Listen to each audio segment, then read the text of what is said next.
this is another reason why I use screws, is so that if something like this happens, I can literally take it apart and rebuild it.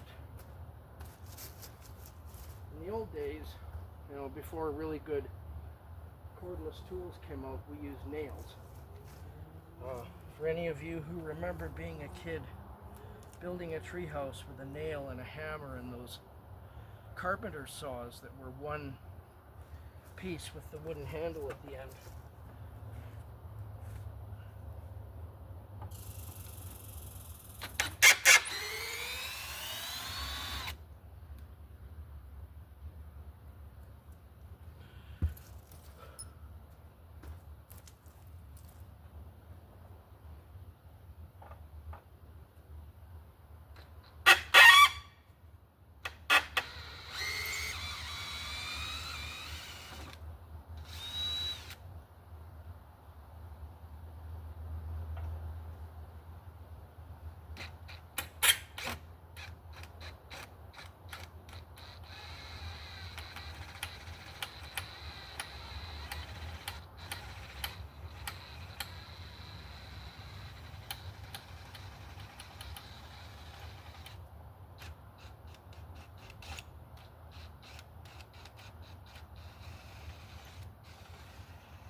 I see somebody has brought a nail.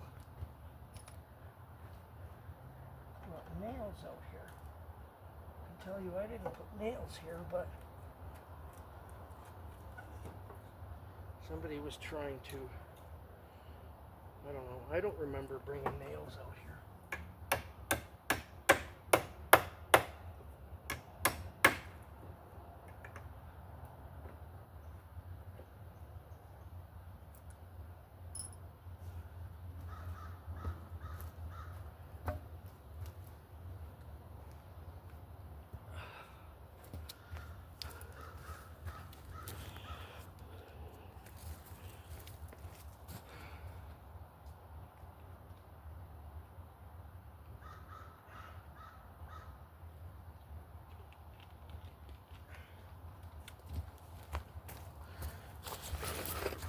Just remember, I brought a hook.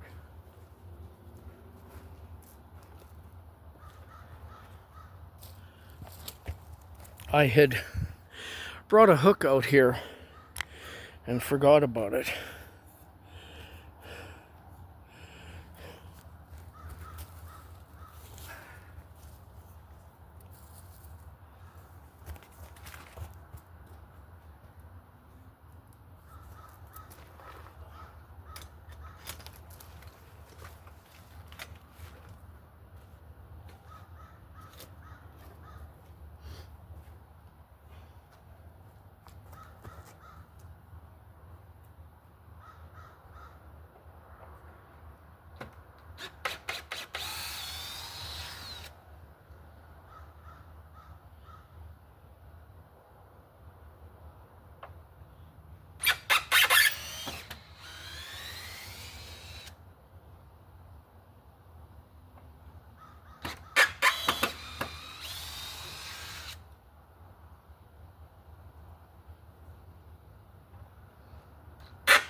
This thing's actually coming apart quite nice.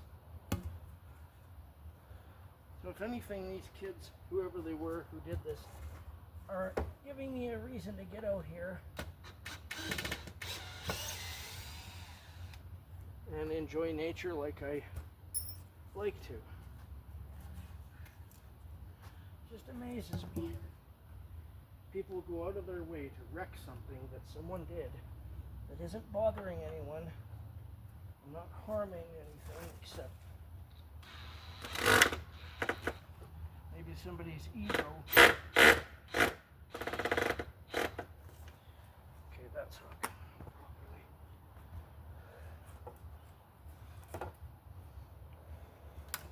properly. Oh! Ow! Forgetting what you're doing isn't smart. Ow.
And this is also why you bring the first aid kit.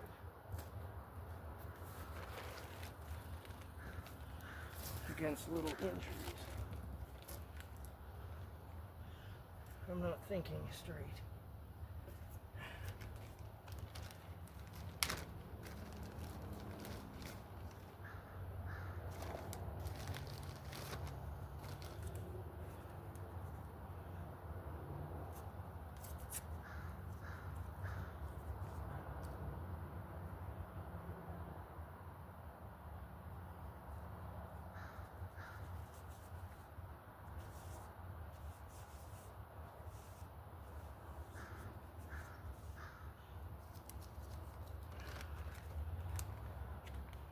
I don't think it needs a band-aid. It's not really bleeding.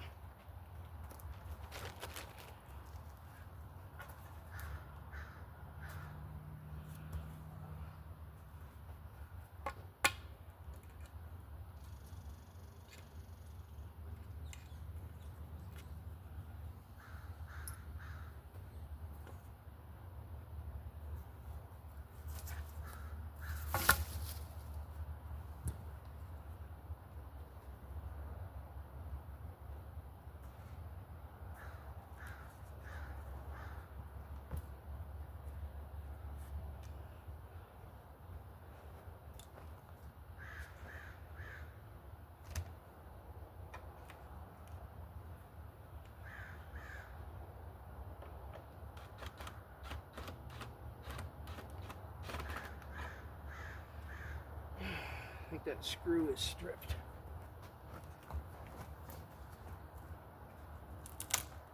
I can always replace that. It's kind of rotten anyway.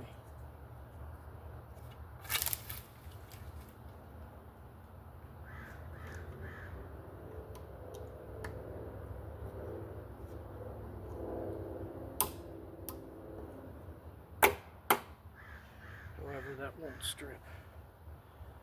That won't come out. Oh well.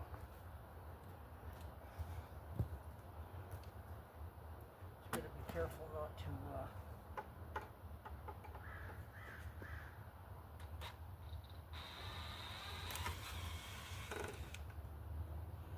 and there's another screw that's damaged. Amazing. These kids have nothing better to do than come out here and wreck something.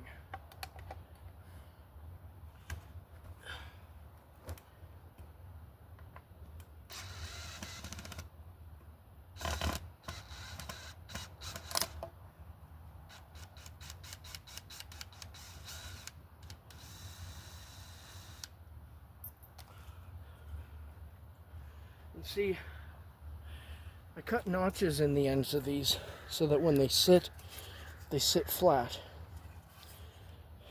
And that way when you're trying to screw it, it doesn't roll and miss.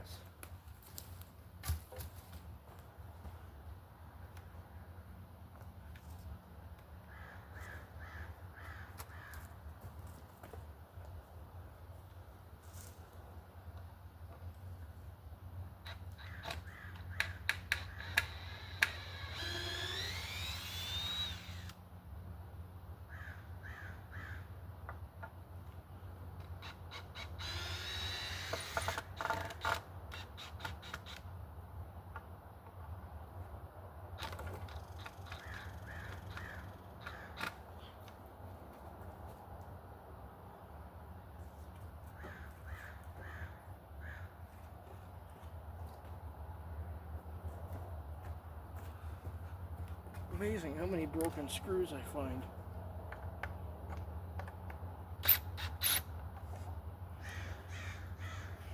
Using general purpose Robertson wood screws, they're not exactly the strongest.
Hello.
So I can see somebody did come out here and put little tiny nails in here.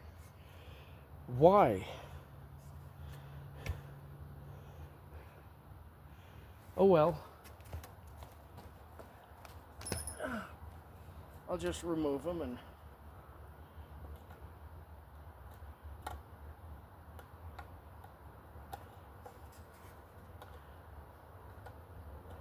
maybe these kids were, look at these tiny little, look at this, eh?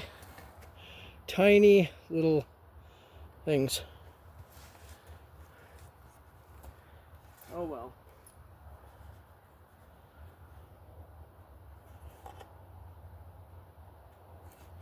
Maybe this was encouraging people to come out, kids to come out and do something. The fact that they made the effort to bring those out here and pound them in wood, got them off a cell phone.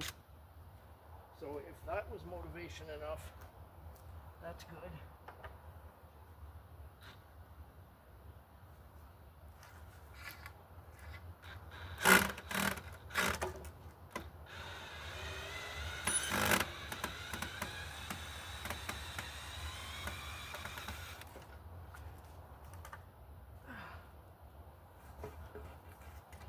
I'm equally surprised that they didn't graffiti everything or bring Dad's hatchet out here and just chop for, you know, something to do.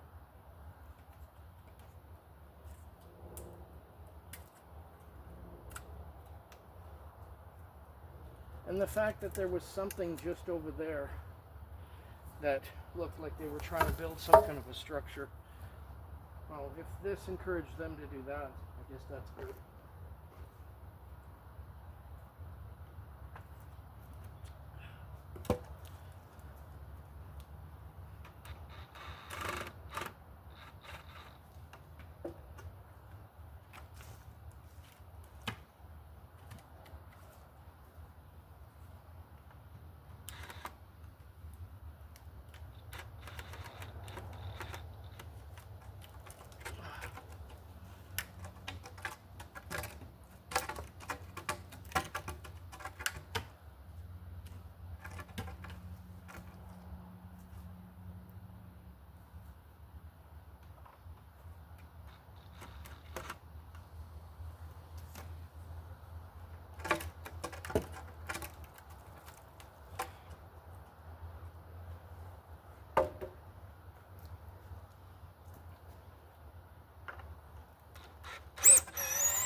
These were the ones that I had, and these are the ones I have to make bigger. There's some that I saw at Home Depot. They're a little longer and they're a lot thicker, and these ones were strong enough, but I think I'll go with something more heavy duty.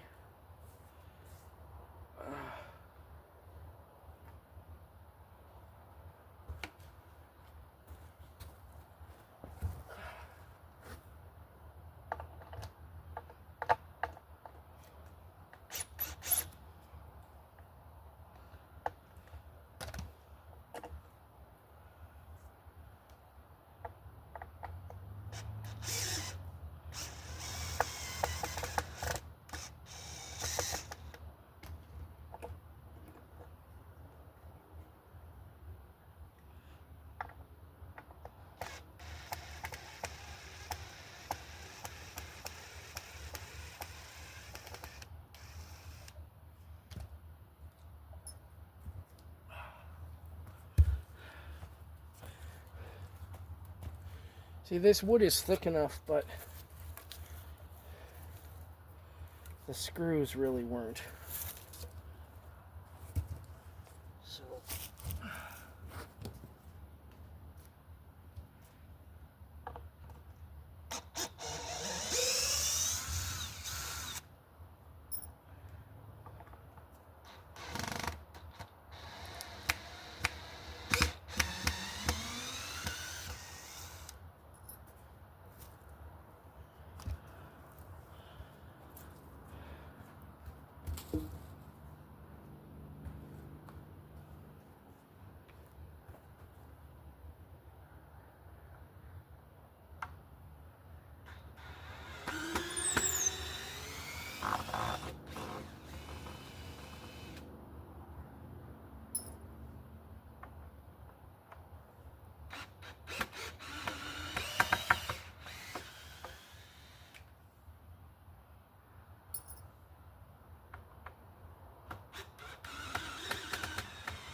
there, they wanted it torn apart. Now it's torn apart. Now what are they going to wreck?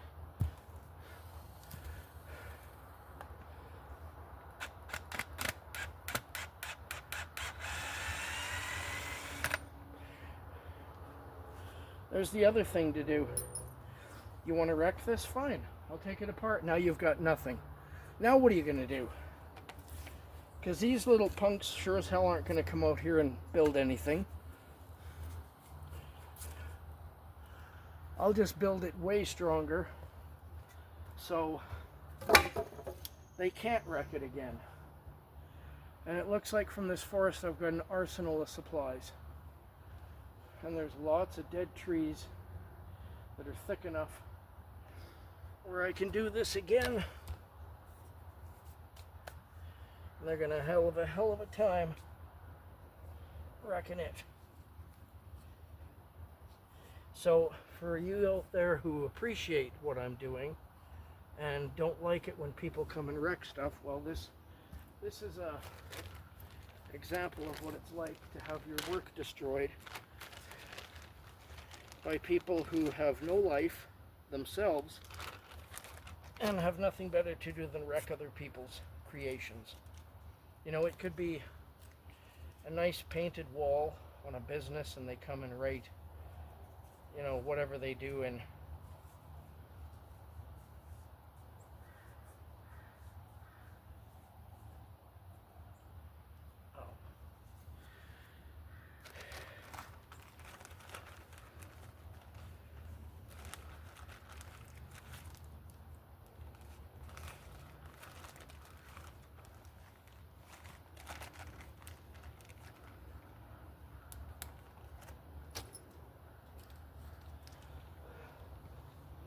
well, there, now it's wrecked. Now I just have to rebuild it out of stronger wood. So now the next part is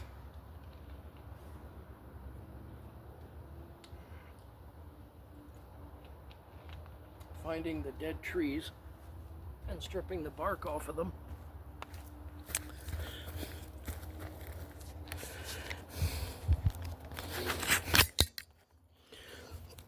Which are over here. And there's that one there's a little bit thick. It would work. And then there's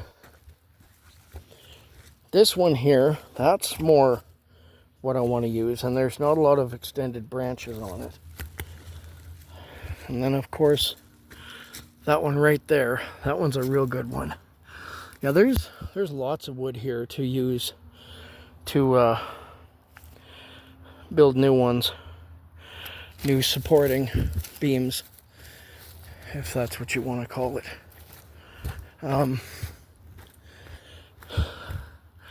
Even that one right there, if it isn't too rotten. That's another thing I got to make sure if I use something, it's not been laying too long and rotted away. Like for example, this here, perfect dead tree. That's a good thickness right there. That one there isn't quite dead. There's, you know, there's a few of them still standing that are completely dead. That one there, that one's dead. You know, and you take a little walk around the corner and there's numerous other trees. That one right there, and this one here too. And it's ideal to use spruce or pine, because if you try to strip the bark off poplar, that's really challenging, and by the time the poplar tree's bark comes off, it's usually too rotten to do anything with. So I'm going to yeah, it's too bad that this is what I have to do, because, you know, and I'm not trying to stereotype kids. It could have been adults. In fact, actually, it looks more like somebody around 19 or 20, because the body weight of most adults is heavier. So you'd think their weight, you know, you get a bunch of 12-year-olds out here that weigh 100 pounds, they're not going to do much damage.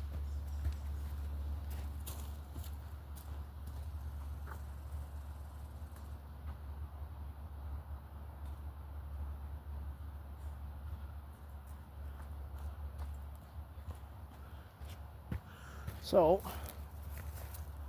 got one tree there, and I'm going to use my new draw knife. Haven't used it yet. I got it off Amazon.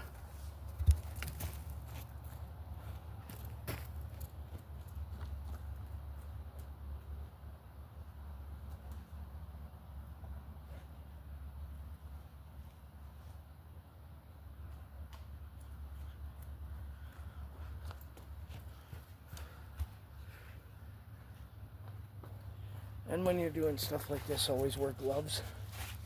Last thing you want is a sliver out here. Slivers are nasty.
I should have brought my hatchet, but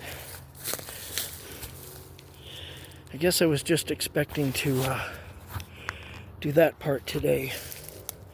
But I'll show you guys who don't know how to use a draw knife.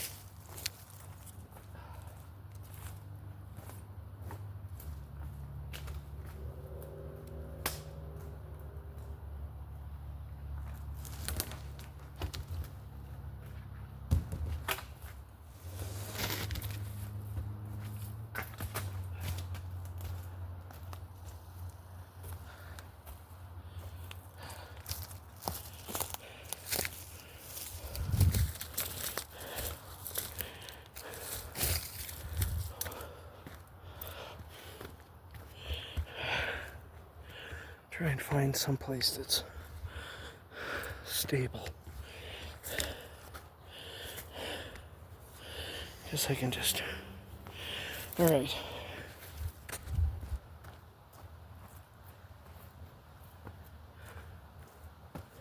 And the whole purpose of stripping the bark off is so that the wood doesn't rot. Bark will...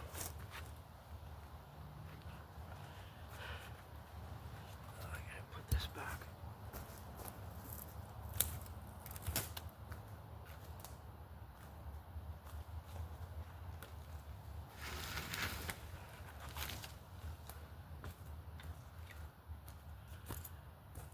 When you don't take the bark off, the wood will rot underneath, and then whatever you've built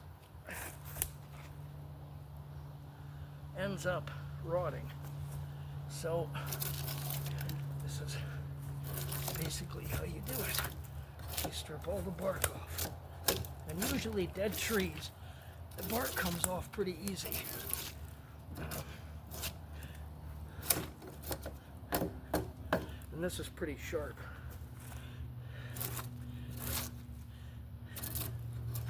And you also want the bark off because if you want to sit someplace and enjoy lunch or whatever, you don't want all that bark getting your shorts all dirty.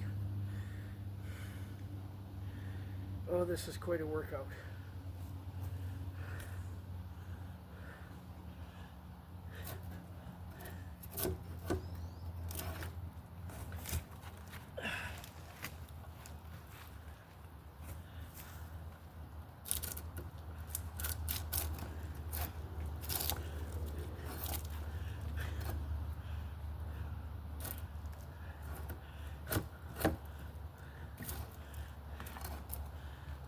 depending on how big these branch nodes are, sometimes you can just go right through them.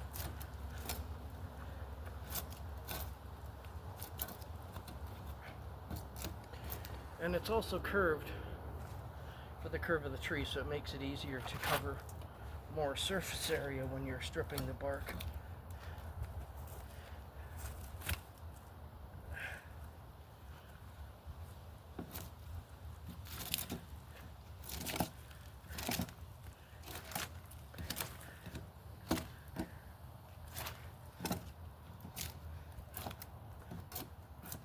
You know what's neat about being out here? I don't smell the stink of cigarette smoke or weed. Back in the city, it's like, yeah, have another cigarette. So when you're out here, you smell nature. You don't smell car exhaust. You don't smell cigarettes or weed or whatever else a person's gonna smell.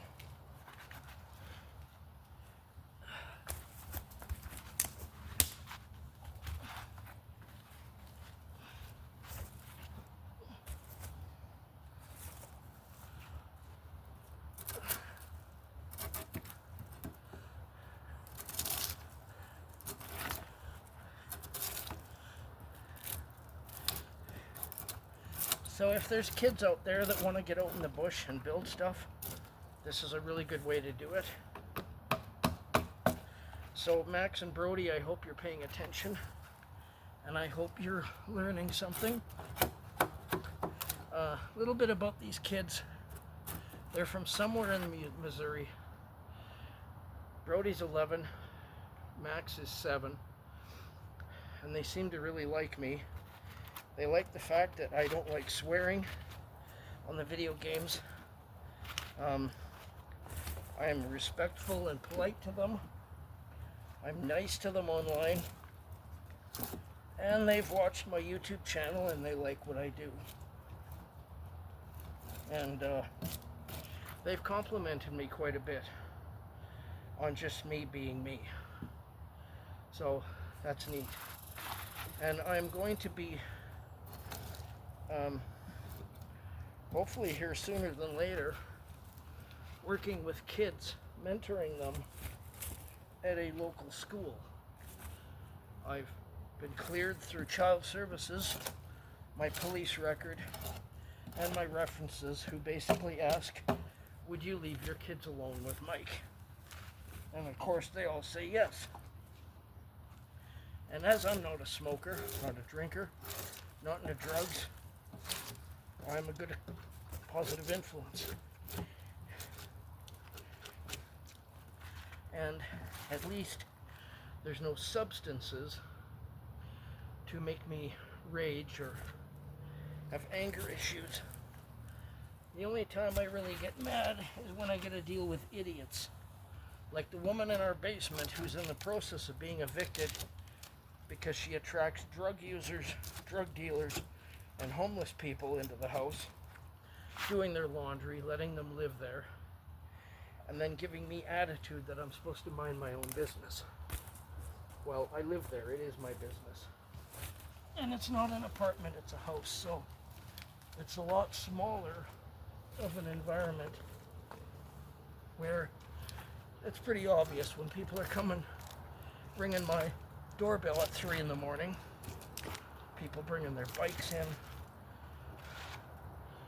And just a few days ago I saw a drug dealer right outside my kitchen window. So, and at least we have landlords that bought the place recently that care about doing something.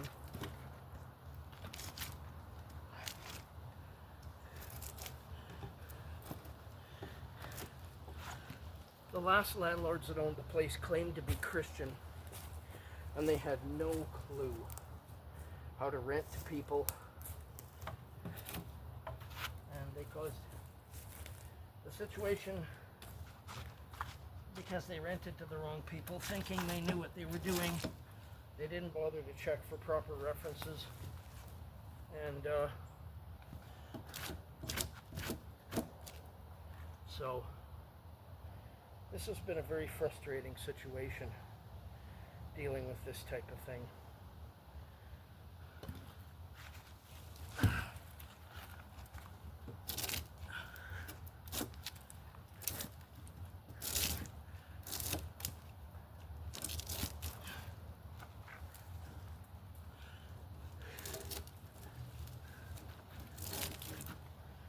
So right now I'm just figuring out what pieces of wood I'm going to use to rebuild this. Stripping the bark off of it. And then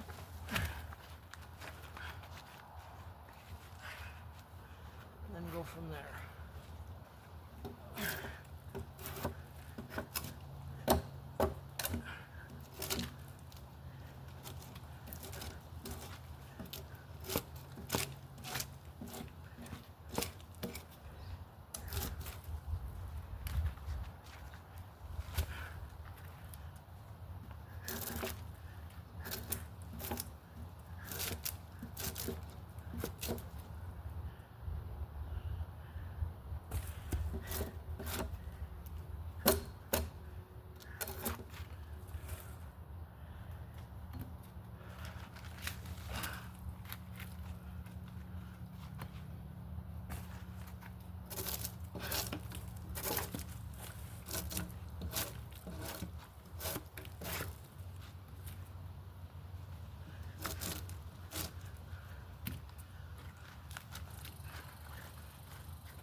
I gotta bring my little hatchet to bring out here and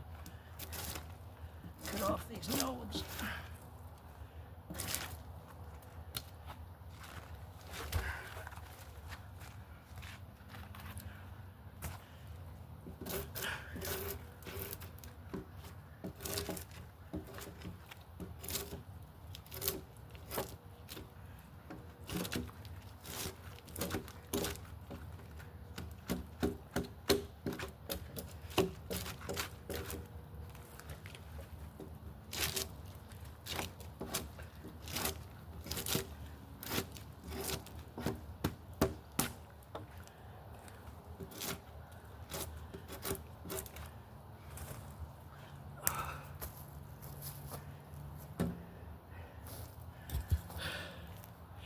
Well, anyway, that's a video of the progress I'm making. I'm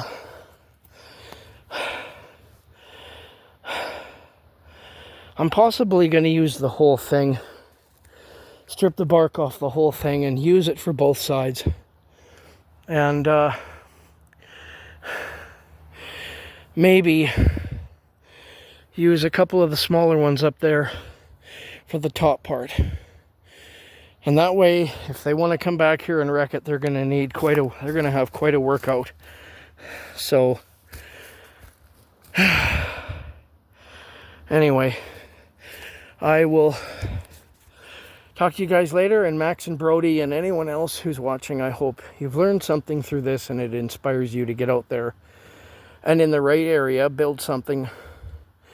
And only use dead trees. And if you have to, get your dad or mom to come and help. And so that's what's going on. So yeah, so that's all taken apart. I'm going to rebuild this thing way better.